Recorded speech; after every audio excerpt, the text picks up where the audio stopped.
بسم اللہ الرحمن الرحیم۔ السلام علیکم۔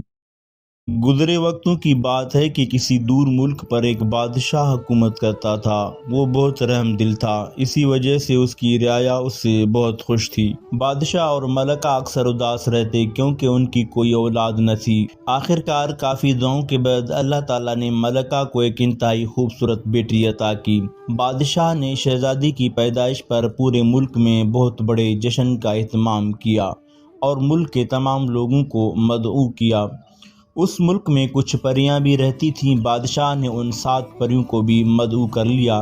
دعوت والے دن 7 کے بجائے 8 پریاں موجود تھیں۔ دراصل ایک بہت ہی بوڑھی پری کو بہت دنوں سے کسی نے بھی نہ دیکھا تھا، اس لیے سب سمجھے کہ وہ مر چکی ہے، اسی وجہ سے بادشاہ نے اسے نہ بلایا۔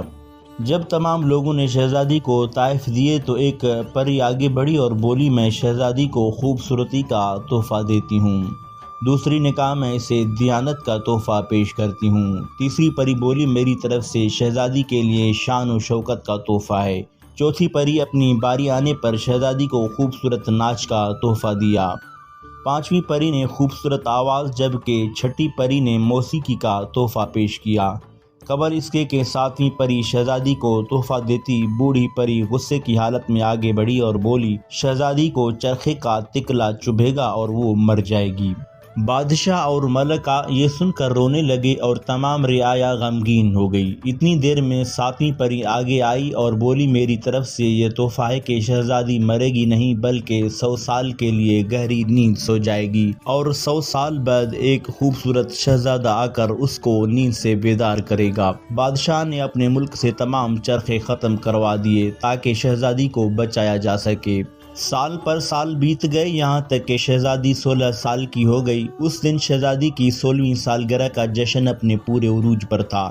جب شہزادی محل کی چھت پر ہوا کھانے کے لیے گئی، وہاں اس نے دیکھا ایک بہت ضعیف عورت چرخہ کاٹ رہی تھی۔ شہزادی نے کیونکہ چرخہ کبھی نہیں دیکھا تھا اس لیے حیرت سے تکنے لگی۔ بوڑھی عورت نے کہا، بیٹی یہاں آؤ، یہ لو، اسے خود چلا کر دیکھو۔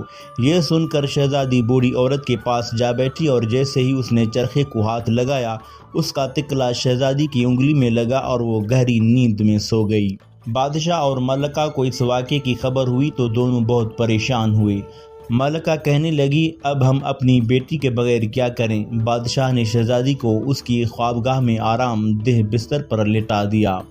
ادھر جب 7ویں پری کو معلوم ہوا کہ شہزادی 100 سال کے لیے سو گئی ہے تو وہ سوچنے لگی، شہزادی جب نیند سے بیدار ہوگی تو اس زمانے میں اس کو کوئی بھی نہیں جانتا ہوگا۔ یہ سوچ کر اس نے پورے محل پر جادو کر دیا۔ اس جادو کی وجہ سے محل میں موجود تمام جاندار سو گئے، حتیٰ کہ شہزادی کا پالتو کتا جو اس کی خوابگاہ کے دروازے پر بیٹھا تھا وہ بھی وہیں سو گیا۔ پری نے جادو کے ذریعے محل کے گرد اونچی اونچی دیواریں بنا دیں اور ان دیواروں کے ساتھ لمبے لمبے درخت اگا دیے تاکہ کوئی محل میں داخل نہ ہو سکے۔